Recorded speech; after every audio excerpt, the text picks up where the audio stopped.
Gaspar Llamazares, muy buenos días. Buenos días. Escuchando desde hace unos minutos la tertulia, ¿estamos con riesgo de intervención? ¿Podemos ser intervenidos? Bueno, yo creo que no. Yo realmente creo que en el momento en que un país como España se ha intervenido, hace saltar el euro y, por desgracia, hace saltar algo que está en peligro en estos momentos, que es la misma perspectiva de la Unión Europea, de una unión política que, en mi opinión, está en riesgo. Siempre se pensó que la unión económica era la idea de los funcionalistas europeos, iba a dar necesariamente como consecuencia la unión política. Yo creo que la unión económica en estos momentos, sobre todo la política económica neoliberal, está poniendo en riesgo la unión política en la Unión Europea. Pero no creo en el riesgo de la intervención. Sí creo que estamos vigilados. Sí creo que estamos observados y controlados. No estoy de acuerdo con el ministro de Economía cuando dice otros harían unos presupuestos peores. No, usted está haciendo los presupuestos de la observancia y del control por parte de los organismos internacionales y por parte de la Unión Europea. Pero fíjese, si ustedes critican los recortes, ustedes en Izquierda Unida han criticado los anuncios del Gobierno en ese sentido, si con esos recortes se ha frenado en algo, pues no sé si la posible intervención, pero desde luego la presión que hay sobre España, ¿qué hubiera pasado si no fuera así? Si el Gobierno no hubiera tomado medidas en ese sentido, ¿qué es lo que están reclamando los mercados y Europa? No tengo la convicción de que se haya frenado nada, ¿no? La prima de riesgo no demuestra que haya evolucionado positivamente, tampoco los índices bolsísticos. En definitiva, da la impresión de que cada vuelta de tuerca provoca una reacción más agresiva todavía. Es decir, que nos encontramos ante unos mercados insaciables y ante un Banco Central Europeo y ante una Unión Europea impotente, ¿no? Yo le preguntaba, si no se hubieran tomado esas medidas, que el Gobierno defiende que son suyas, es su hoja de ruta, ¿cree de verdad que estaríamos mejor, de otra manera? Probablemente tuviéramos más margen de maniobra si no hubiéramos tomado esas medidas, pero desde luego lo que ha demostrado los mercados, lo que ha demostrado la Unión Europea es que no se cree el presupuesto de España, no se cree el presupuesto para este año y tampoco se cree la enmienda a totalidad del presupuesto que ha presentado el propio Rajoy con el recorte de los 10.000 millones de euros, que en definitiva significa volver al redil del recorte de déficit de la Unión Europea, porque aquí Rajoy nos vendió que había logrado flexibilizar el déficit que nos imponía la Unión Europea. Si ustedes suman la previsión de recorte del presupuesto más la previsión de recorte de los 10.000 millones de euros, estamos en la previsión de déficit inicial. Es decir, Rajoy no ha conseguido nada y lo que se ha provocado, en mi opinión, es una situación de inseguridad. ¿Por qué? Porque la propuesta de recorte, tanto presupuestario como el recorte adicional, lo que, en mi opinión, traslada a la ciudadanía y traslada a la confianza de los ciudadanos, fundamentalmente, es que en España se está apostando por cumplir con el criterio de deuda, pero el objetivo no es ni el empleo ni la recuperación económica. Es decir, que ese recorte del déficit, un mismo Fondo Monetario Internacional lo acaba de denunciar, ese recorte de un punto de déficit significa 0,7 menos puntos de PIB. Esa es una barbaridad que nos lleva a la depresión económica, que nos lleva a un desempleo masivo de más de 6 millones de personas y que nos lleva a no poder pagar la deuda y, por tanto, a estar en una situación peor que la situación anterior. Eso es lo que estamos viviendo en estos momentos. Es decir, que las vueltas de tuerca no solamente no solucionan el problema, sino que lo acentúan. Pero ayer el presidente, en defensa de todas estas medidas que usted está relatando, utilizaba un argumento que es cierto, la legitimidad. Él recordaba, oigan, yo el 20 de noviembre obtuve este resultado, el resto de la Cámara no, nosotros sí. Por eso estoy tomando estas decisiones. ¿Qué legitimidad? La legitimidad del gobierno, de las urnas, señor Llamazares. Que yo la pongo entre comillas. Bueno, la legitimidad no, ahora podemos criticar las medidas o no, pero... No, la legalidad no me cabe ninguna duda. La legitimidad de adoptar medidas que no presentó en campaña electoral, incluso abiertamente contrarias a lo que dijo en campaña electoral, no tiene ninguna. ¿Cree que si hubiera elecciones hoy la gente cambiaría? El tema del copago lo negó el presidente del Gobierno y lo negaron todos los candidatos del Partido Popular. ¿Y no está en marcha todavía? No, pero acaba de decir la ministra de Sanidad que van directamente al copago. Que es una de las opciones, ha dicho que es una de las opciones y mire, que a ella no le gusta. Yo solo digo, en el conocimiento que tengo de la administración sanitaria, no hay posibilidad de recorte de 7.000 millones de euros en la sanidad española. No hay posibilidad. Hemos recortado ya el 10%, otros 6.000 millones, otros 7.000 millones. Es decir, recortar el 20% del sistema sanitario no es posible. Pero le digo a continuación, la única fórmula que puede ingresar algo en el sistema sanitario, es decir, que puede hacer un balance entre repago y el balance que ellos consideran de disuasión, pero es inútil, en mi opinión, es la que están barajando en estos momentos, que es el incremento del pago farmacéutico. Pero le digo a continuación, como el sistema sanitario español está tomado por las compañías multinacionales farmacéuticas, las compañías multinacionales farmacéuticas lograrán corregir esa medida del gobierno español y, por tanto, lograrán imponer fármacos más caros. ¿Sí? Esa es la realidad de lo que ha pasado últimamente ¿cree que eso puede en ocurrir? nuestro país. De todas maneras, cada vez que ha habido una medida de control del sistema farmacéutico, como las compañías multinacionales tienen un poder omnímodo en la mayor parte de los sistemas sanitarios, desgraciadamente también en el nuestro, corregirán y reorientarán el gasto sanitario para lograr incrementar el gasto farmacéutico y que finalmente lo comido por lo servido.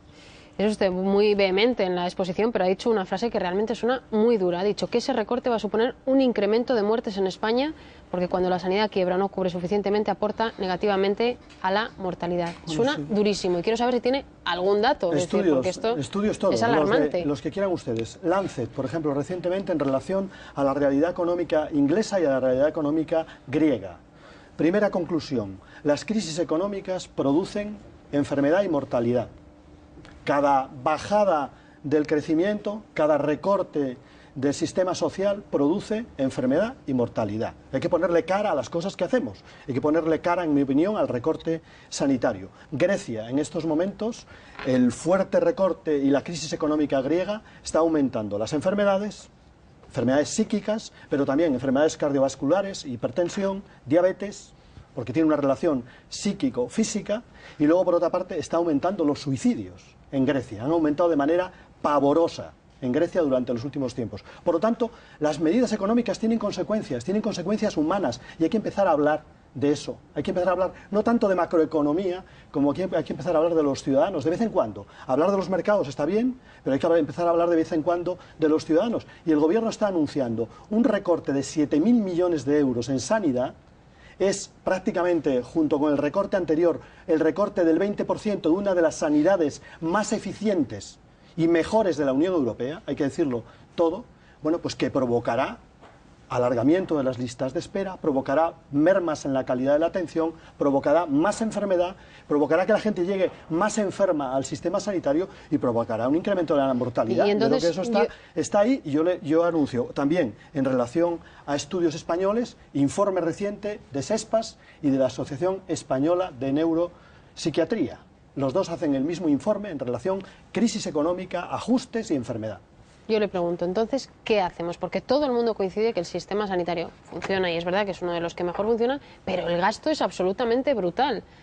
¿Qué se hace entonces? Brutal, no es verdad, no es verdad. Hay quien defiende que tiene que haber un recorte, y es evidente porque a nadie le gustará, supongo, anunciar 10.000 millones menos. Que defiendan lo que les parezca, pero el gasto sanitario en nuestro país es muy inferior a equiparación de poder de renta al resto de los países europeos. Pero ya sabe a lo que me refiero, la deuda ha ido creciendo. Es más eficaz que el sistema sanitario alemán y que el sistema sanitario francés, pero no tenemos dinero que se para gastan pagarlo. 2 puntos más del PIB que nosotros. ¿Cómo que no tenemos dinero para pagarlo? Eso es lo que le pregunto, ¿de dónde? Mire, ¿Cómo se evita el recorte? Tan solo con el fraude de este país pagamos el sistema sanitario anualmente, con los 60.000 millones de fraude que existen en España. Pagamos, pero si quieren que paguemos, por ejemplo, lo que en estos momentos inquieta al gobierno, que parece ser que es que tenemos deudas con las empresas farmacéuticas y con las empresas tecnológicas. Yo tengo que decirles que España ha sido una bicoca para las empresas farmacéuticas y las empresas tecnológicas, y que no estaría mal que después de haber ganado miles de millones durante un año o durante año y medio, no los ganen. No pasa nada, no se van a ir de España. Tienen un mercado cautivo y un mercado importantísimo. Que nos perdonen la deuda. 12.000 millones de euros al año ganan los señores de la farmacia, y con ello dedican el 30% a publicidad y a incidir en los médicos. Eso es lo que está pasando. Pero usted está diciendo que perdonen país. la deuda, que en un momento como la deuda que hay... Yo le doy una indicación, tan solo con que nuestro impuesto de sociedades sea un impuesto de sociedades que en términos efectivos no sea del 10% en las grandes empresas como es ahora, sino que se equipare con el impuesto de sociedades de la media comunitaria, tendríamos los 4 o 5.000 millones, que es lo que van a obtener, que ellos pretenden obtener con el recorte del sistema sanitario, porque no van a obtener más, porque no hay más posibilidades. Habla del fraude fiscal. De momento ningún gobierno se ha puesto a ello, digamos, en ese volumen. Bueno, sí, hemos puesto el zorro a cuidar las gallinas. Sí. Los 60.000 euros, desde luego, no los hemos visto. 60.000 millones de euros. Y ustedes anuncian respecto a la amnistía fiscal que lo van a recurrir. No sé si ya tiene argumentación jurídica para cómo se puede atajar eso. Sí. Bueno, en primer lugar es contradictorio que en un país que dice que los impuestos son progresivos, lo que haga un gobierno sea amnistiar a aquellos que defraudan. Pero lo más grave es que el gobierno pretende amnistiar a los delincuentes, es decir, amnistiar a aquellos que tendrían pena de cárcel si realmente se llevaran ante la justicia. Eso sí que es inconstitucional, porque en España está vetado, según la Constitución, el indulto generalizado, y en este caso estamos ante un indulto generalizado y preventivo. Por lo tanto, en nuestra opinión, es claramente inconstitucional esta medida del Gobierno, además desde el punto de vista ético, repugnante, por decirlo de alguna manera. ¿Qué opina de ese otro límite de los 2.500 euros en efectivo que estos días hemos escuchado que proponía también el Gobierno y que era una reivindicación que había habido también desde Izquierda Unida? Lo hemos planteado nosotros en distintas ocasiones, pero no me creo nada. Es decir, quiero decir, el Gobierno tomó una medida puntual, pero se ha cargado de la agencia tributaria a lo mejor de los profesionales que habían luchado hasta ahora contra el fraude fiscal y ha puesto al frente de esa función en la agencia tributaria a una persona que ha sido condenada por fraude fiscal. Al zorro a cuidar las gallinas. ¿Cómo puedo creer que hay una lucha decidida contra el fraude si al mismo tiempo el Gobierno aprueba una amnistía a los defraudadores? Pero esa no medida tiene en concreto, ninguna credibilidad el pero esa Gobierno. medida en concreto cree que no la van a poner en marcha. Lo digo porque era una de sus reivindicaciones, la de los 2.500 la venimos euros. planteando nosotros durante mucho tiempo. Es una medida del Gobierno, pero es una medida cosmética porque el resto de las medidas antifraude el Gobierno no piensa adoptarlas, sino lo contrario. Enmienda a la totalidad, en este caso, a la reforma laboral. De hecho, hoy en la sesión del Congreso va a haber varios temas y este es uno de ellos, la amnistía fiscal y la reforma laboral. ¿Cómo es la reforma laboral que plantea Gaspar Llamazares, Izquierda Unida, la izquierda en este caso, para salir de esta y de ese número tan tremendo de parados? Bueno, si realmente la reforma laboral lo que pretende es que en vez de las crisis económicas gravitar sobre los despidos, las crisis económicas produzcan flexibilidad interna en las empresas, hay que decir que esta reforma no va en ese sentido.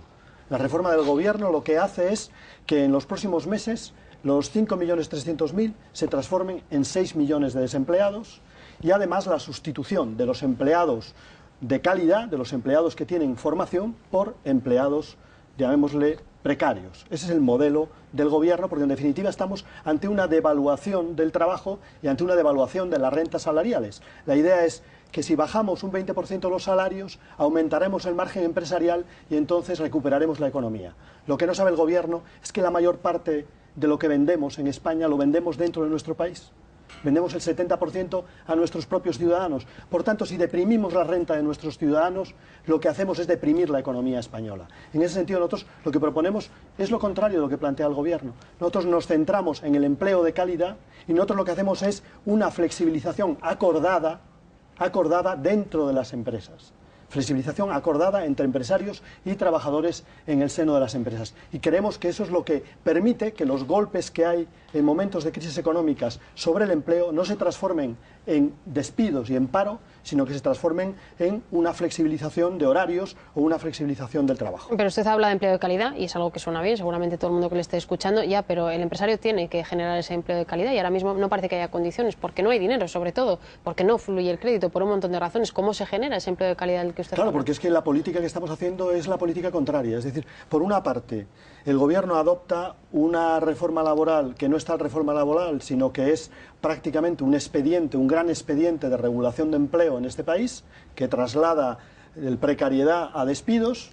Esa es la realidad del Gobierno, y al mismo tiempo el Gobierno adopta unas medidas de ajuste que, lejos de recuperar la economía, lo que hacen es deprimir la economía.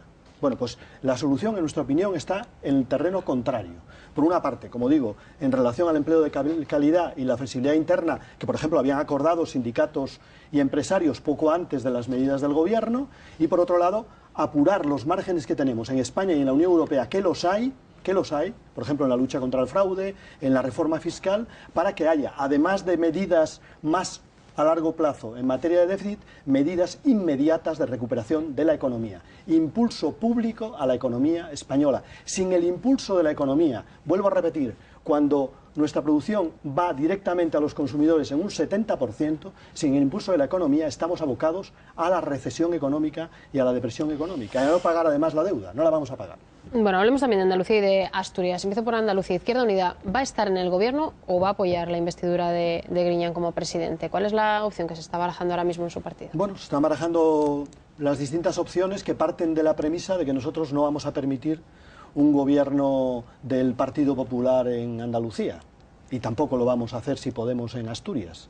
Pero luego, cómo vamos a estar dependerá del propio programa. Es decir, si hay un programa de mínimos, pues habrá un compromiso de mínimos.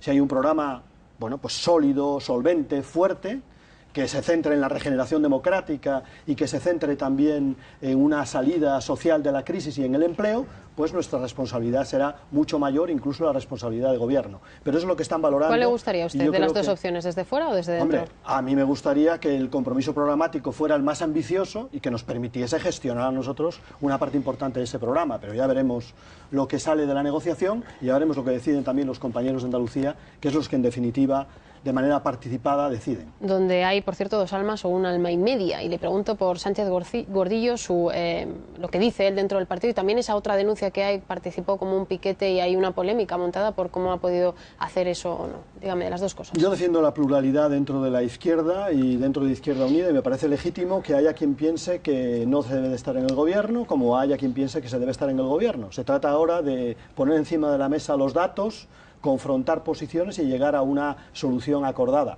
lo mejor posible, si es consensuada mejor y si no por mayoría, pero no lo veo con ningún tipo de preocupación. Y en el caso de las denuncias que ha habido, ya le digo, como piquete informativo le ha denunciado el propietario de un restaurante, a Sánchez Gordillo, que pertenece a su partido, ¿qué opinión le merece eso? Bueno, puede haber denuncias, yo he sido piquete también sí, lo que pasa en que muchas movilizaciones y se habla de que hubo un robo en ese establecimiento de las movilizaciones, nada más. No, pero yo le hablo de una denuncia en la que se habla de robo incluso, que en ese restaurante ocurrió algo más. Eso tendrán que demostrarlo, pero yo no creo que una persona como Sánchez Gordillo, en ningún caso, tengo total confianza desde el punto de vista de la honestidad personal. Otra cosa es que desde el punto de vista político podamos no coincidir.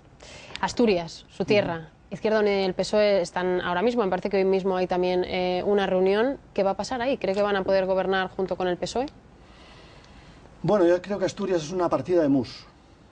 Pero una partida de mus que en este momento está jugando en el terreno de la derecha. La derecha es la que ha provocado esta crisis, la derecha es la que ha utilizado la campaña electoral como campo de batalla entre ellos, con ganadores y perdedores. Yo creo que el gran perdedor de esta batalla ha sido Álvarez Cascos y el Foro.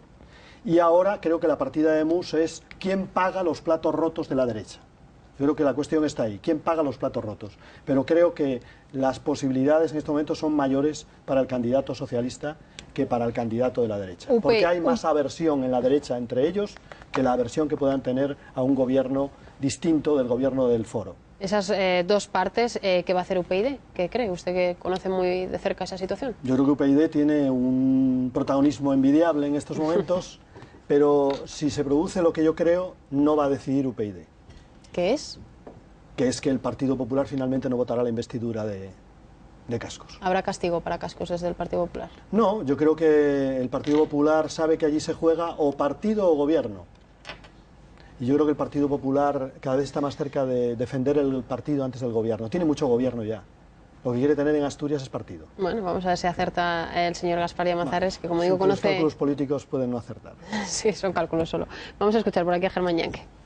Muy buenos días, don Gaspar. A mí me gustaría pedir una explicación, pero no como una exigencia, sino una aclaración en el tema del impulso público que, lógicamente, desde la izquierda usted defiende. Porque, claro, estamos en una situación en que ya la teoría de decir impulso privado, impulso público, está muy bien, pero cada vez sabemos más de economía, o por lo menos tenemos la angustia de las cifras. Las posibilidades de manejo del presupuesto son limitadas. Usted dice que incluso para reducir ya no hay manera, etcétera. Entonces, ¿qué entiende usted en la circunstancia actual por impulso público? ¿El Estado debe observar qué nichos de mercado hay, crear empresas públicas?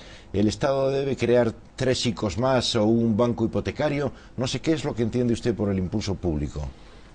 Bueno, en primer lugar, que no es posible recuperar nuestra economía únicamente con ajustes, ¿no? Los ajustes nos llevan directamente a la depresión y nos llevan, bueno, pues a perder empleo.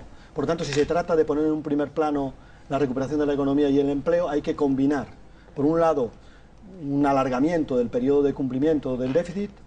Yo leí el otro día en la deuda japonesa, ¿no? ¿Sabe en cuánto está? En el 220% del PIB japonés, 220%. Nosotros tenemos una deuda que no está ni siquiera en el 70%. Tiene una ventaja que casi todos se la deben a sí mismos. Nosotros se lo debemos a los de fuera. Inferior. Pero es que además Japón, yo le doy una indicación, Japón, a pesar de esa deuda del 220%, pretende gastarse en la recuperación de la economía japonesa después de Fukushima más de 190.000 millones de dólares.